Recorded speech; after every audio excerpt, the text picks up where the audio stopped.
So when I was a kid, one of the scariest things for me wasn't just, the dark or under the bed or scary movies.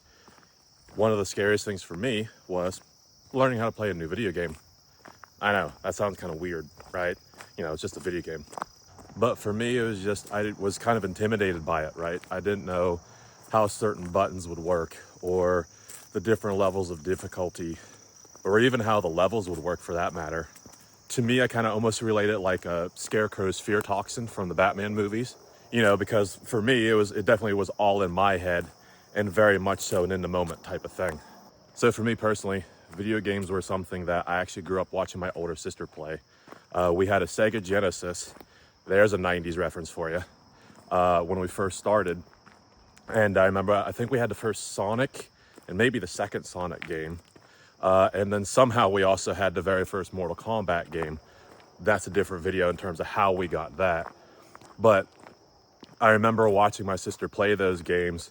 She's 3.5 years older than me. So she knew all like the different combos and everything on Mortal Kombat. And I barely even knew, what button did what. Because, for me, she was the more experienced video game player. And I was just a newbie in that case. And then that led us into having the first PlayStation. And the game I remember there was NCAA Football 99. It was the one with Charles Woodson on the cover of it. I remember watching her play these games. And again, where my fear, maybe my intimidation came from was I just didn't understand how things worked. Until eventually, I was able to finally get the controller in my hand, play a couple practice rounds, and realize that, hey, things actually aren't that bad. So for me as the younger brother, I never thought I'd be able to measure up to her skill with playing these games, right? But eventually I just picked up the controller and learned a couple things through like the tutorials and everything. And obviously I stumbled my way through, but at some point I finally realized, hey, this actually isn't as bad as I had it in my mind.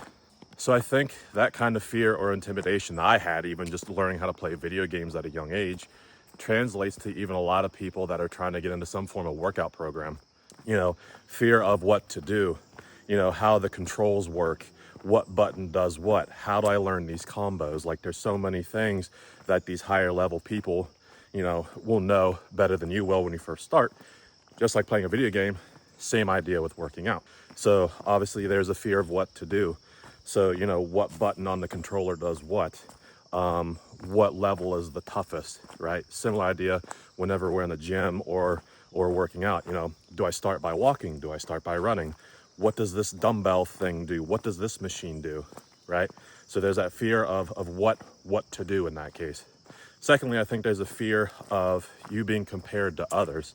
I remember my, 4 or 5 years as a CrossFit coach, and even now the past 5 years of me being a PT, a lot of people will compare themselves to others, whether it be, hey, I've had this shoulder pain for some time, but my friend had a similar issue and they got better faster than me, right? Or even when you step into a gym, my experience as a CrossFit coach was, you're in this big group setting. And if you first step into this, you've never seen weightlifting in your life or even seen that level of intensity, it can be, again, create a lot of fear, a lot of intimidation. And it's really hard to get out of the trap or get out of the mindset of trying to compare yourself to others, especially with those that have been at it a lot longer than you. Same thing with video games.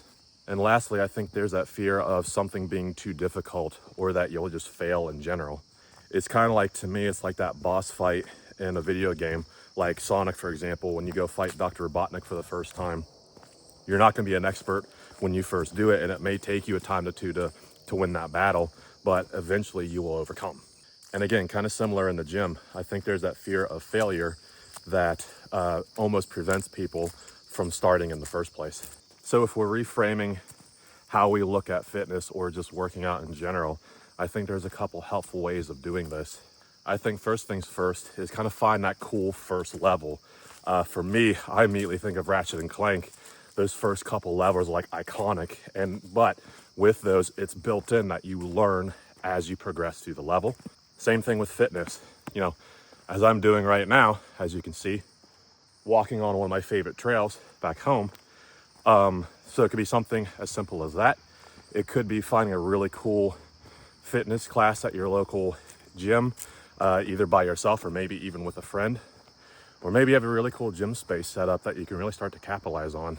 And that's kind of like your own version of like Superman's Fortress of Solitude, right? So again, whether it be a home gym setup, your favorite park that you like to go to, or a very welcoming gym. And I think an important thing here is that you don't need to be an elite level gamer or a superhero for that matter in the gym. Just like with video games, you just need to pick up the controller and press start.